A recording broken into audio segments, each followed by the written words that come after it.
Everybody, we're back with the UAA Coaches Show and Rusty Osborne, who's got to be pretty happy, Coach, after a split on the road. They say you're always looking for a split on the road. And I was talking to one of the players on the elevator. I said, were those Central players very nice? Because they seem to have a reputation, but always good to get a win in Ellensburg. Yeah, and to go back to your point of getting a split, we always want to get a sweep, but we'll certainly take a split rather than getting swept ourselves. I thought we played really well both games this weekend. We came out with a lot of intensity. Our guys have really bought into a defensive mindset, and against Nazarene, I mean, we were on point right from the beginning, and we were scoring. We had a little lead, and then it's just one of those things. The lid went on the basket. We were never able to get it off. We missed a ton of really good shots, and I mean, it was a high-level Division II basketball game. There was no neither team was separated by more than 3 points up until the last minute, and we made a small defensive mistake, and they took advantage of it, hitting a three in a tie game, and then we had an unsuccessful possession and then had to foul, and so it ended up 6, but it was just a back and forth probably game. Closer than that. Yeah, I mean, it was, like I said, it was tied with under a minute left when they hit the shot, and so as I told the guys afterwards, I said, hey, you did everything we asked you to do. You executed the game plan. We out rebounded them. We won the turnover battle. We just didn't get the ball in the basket, and that's our struggle a lot of times this year. We're making some strides, but we've got to shoot the ball better at certain times. When we do, we're usually really successful. Rolled over into Saturday against a Central team who is coming off 2 really good wins. They had pounced on Nazarene themselves the weekend before and had a 20-point lead at halftime, and then won the game. And then kind of an undermanned Fairbanks team fighting a lot of things in their program that are understandable. They jumped on them and got a big win. But our guys are showing a lot of confidence in the way we like to play, and we felt if we could come out and defend the way we did against Nazarene, we would give ourselves a really good chance. And that's what we did. I mean, we defended, we rebounded. We won the turnover battle. We didn't make a lot of threes, but we shot better from 2, and really held a double-digit lead the majority of the game. So I thought that Fairbanks, though they didn't play well, they might have tired Central out just going up and down the floor so many times. Yeah, it was a high-paced game, and we're just not built to play that way. At times we just have not been very successful, and I think we've kind of found a way where we can have a lot of success if we do it. And I think that this group, who's no longer new, has bought into that, and we're excited for these last, 13 games, 12 games, whatever we have left. I think you and I have talked about, in particular, the Western Washington game. I want to keep bringing it up because it was so impressive, and I thought the opportunity to practice a little more beforehand, because you had a little break in there, and just, there's no perfect game, but that was almost a perfect game. I just think, if you play anywhere close to that, it's going to be a good rest of the season. Yeah, I mean, that's the game that we shot it well, in addition to guarding, and again we rebounded. I mean, I think that's as big a key as anything. Is you can defend really well, but if you're not getting the rebounds and finishing possessions, it doesn't do a whole lot of good. We're finishing possessions for the most part, and we're getting extra shots on the offensive end. I mean, we are leading the GNAC in conference games in rebounding margin and in offensive rebounds, in addition to guarding at a high level. And we made some changes in our lineup. Hassan Harrington is now our starting point guard. We've swapped him and Cole Johnson. Cole's now the 2. Doesn't seem like a big deal, but it has brought a little bit more consistency to us. We've cut our turnovers down. I think as it goes along, Hassan is comfortable already. I think Cole will get more comfortable. Cole is probably one of our top 2 shooters. He's not shooting it well right now, but he has the capability. I think relieving him of those extra duties that come with playing the point guard position I think will help. Hassan played so well last year, and I guess there's a lot of things I like about that move, but when you're the 2 or 3, a lot of times you're involved in the rotation. It seems as a point guard, he gets more minutes, and that's been a good thing.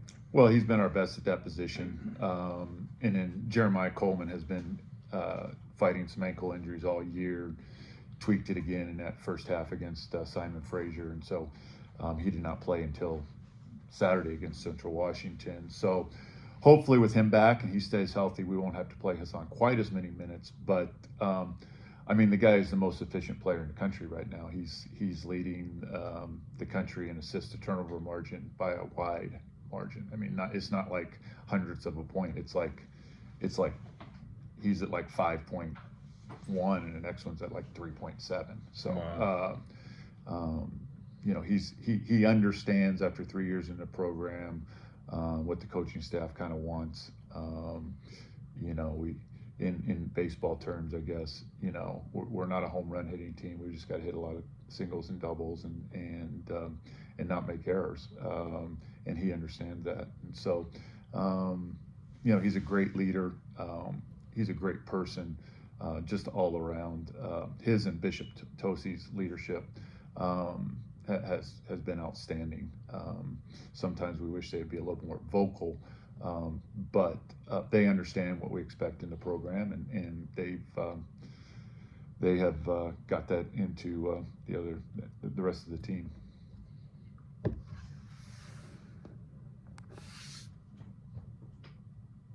So this weekend, going to Fairbanks. I don't know. I checked out the schedule, and that second Fairbanks game is on Valentine's Day. Yeah. So I told Kim we're going to go somewhere because I just feel so much tension at that game. Yeah. And even the games last year were a battle down to the wire. And I imagine you expect the same thing this year.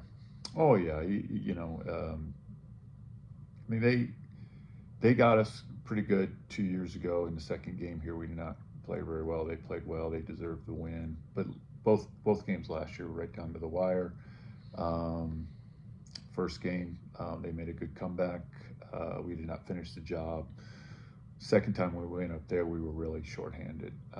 Sean Evans had torn his ACL, and Malik had his cancer diagnosis, and so we were going to have to play perfect to beat them up there last year. I mean, they were playing well. Frank did a great job with that crew, and we'll have to play well this weekend. We're two different teams.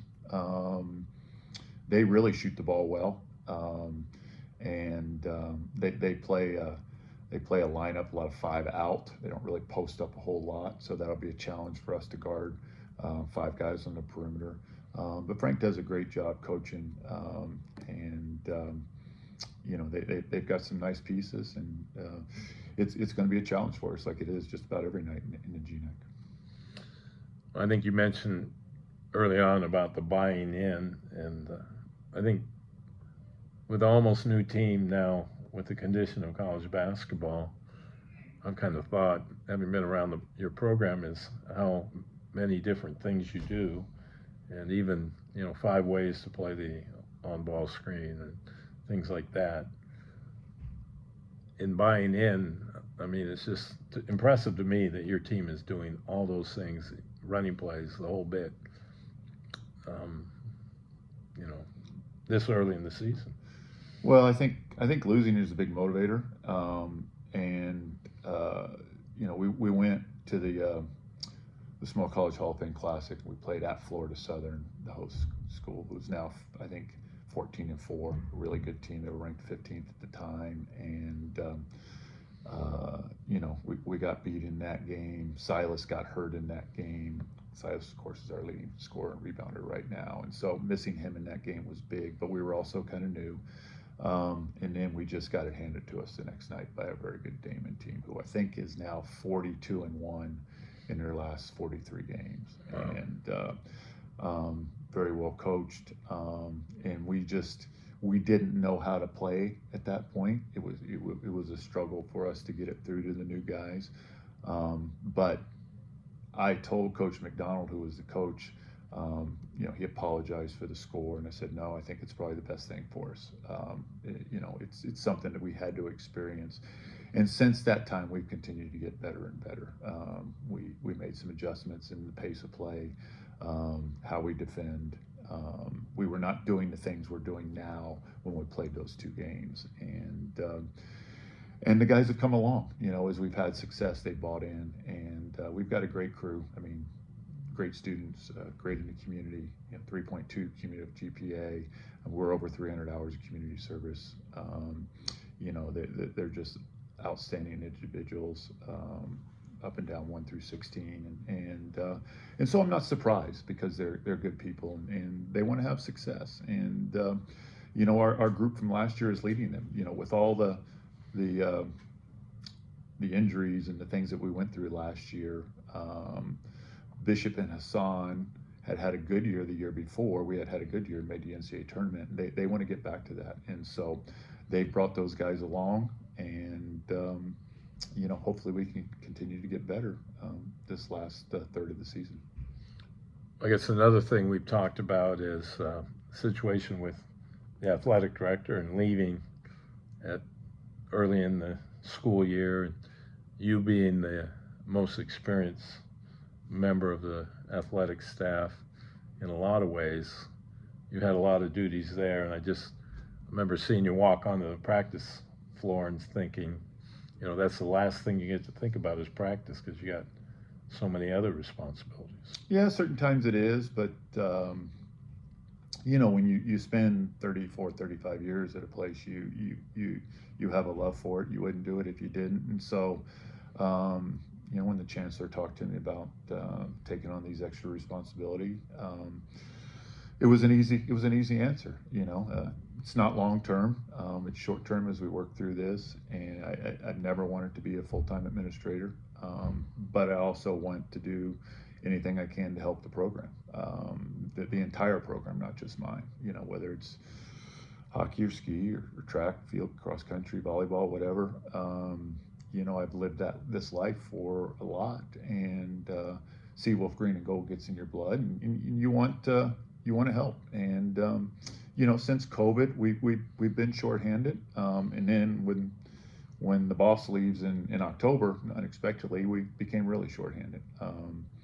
Tanya Pont and I have a long-time relationship. We've worked together before in certain areas, and so that made an easy transition. We have a very supportive interim chancellor. Chancellor Seamers is just awesome. I did not know her before this happened, but in my visits with her as working through this, she's very supportive of athletics and what we're trying to accomplish. She understands the value of athletics, and it was somebody who was experiencing the same thing as I was. She had no desire to be a chancellor, but she had a love for UAA also, and she stepped up into her role. And so when somebody did that, it made it an easy decision. And a lot of coaches came to me and asked if I would consider some type of role in the transition, and so that was nice as well. And with their support, it's been relatively easy. We've got into a pretty good role, and we're biding our time till we can get somebody else on board to lead us. Well, there's a lot more than basketball to talk about and consider, and we're so glad to be back and part of the show. This is our first of the second season that we've done together, and looking forward to talking about more good games, and we think we will with the team that you have. You seem to have a lot of trust in this team. Yeah, definitely developing a lot of trust. The overlooked deal is the fact that changing assistant coach's role. Ryan Orton getting a great chance to go coach at Western Oregon and having to replace him, and we settled on Ashton Palmer, who played a year here for us. Left after his junior year, mainly because of some family concerns back home. He transferred back to what's now Cal Poly Humboldt State then, which was basically his hometown and some family concerns. But we always maintained a relationship. Actually got to see Ashton coach as an assistant for Chico State when I was the chair of the national committee back in the Elite Eight. Chico was one of the teams in the Elite Eight the year that I was the chair, and got an up close and personal sight of that, but also got a chance to visit with Coach Klink, who was the head coach then. And so Ashton was a good fit, but of course, there's some changes. All our returners didn't know him, didn't know his personality. He knew the system we ran when he was here, but the pieces are different, so we're doing a little different stuff. We had to figure out how to distribute duties between myself and him and Coach Ingebretson, and then late when Evan Hoosier came back and volunteered and has given us some help. So that's been a big change too. Not so much for the new guys, but for the old guys. So the new guys transitioning to Alaska and a new coach and program, the returners adjusting to a new assistant coach staff. And so, again, just keep repeating it. We're excited where we're going, but we also understand that, we can't get comfortable. We've got to keep going. And that starts this week. It feels good to be home for an entire week, not have to prepare for a Thursday game. We made a decision with an afternoon game. We're just going to go up Saturday morning. We'll get something to eat, play the game, and then we'll come back Saturday night, which is nice. It's nothing against, Fairbank. It's just you stay in so many hotel rooms over if we can get one last night in a hotel room, I wanted to do that. And then we're home next week, which is nice. So we'll be at home for basically 2.5 weeks, which will be good, with us starting school, and it'll give us a little bit of rhythm and consistency in our schedules. Well, you want to tune in as we continue this show throughout the basketball season. We thank you, Coach Oz, for spending your time and for your insights about your team and what's going on here at UAA. Well, I appreciate it, Brad, and we're looking forward to it. You and I have talked about this a lot, and hopefully we continue to build this, not only with me, but with the other coaches in the athletic department. And we get a lot of UAA Seawolf fans out to all the games at all the sports. It's a fun environment, and if we continue to play, I think we'll have some big games against some big competition coming up, and we hope people will come out and support us. Well, thank you for supporting us and watching the show, and we'll expect to see you here at the Alaska Airlines Center at a Seawolf game soon. Good job. Kelly, you did a great job.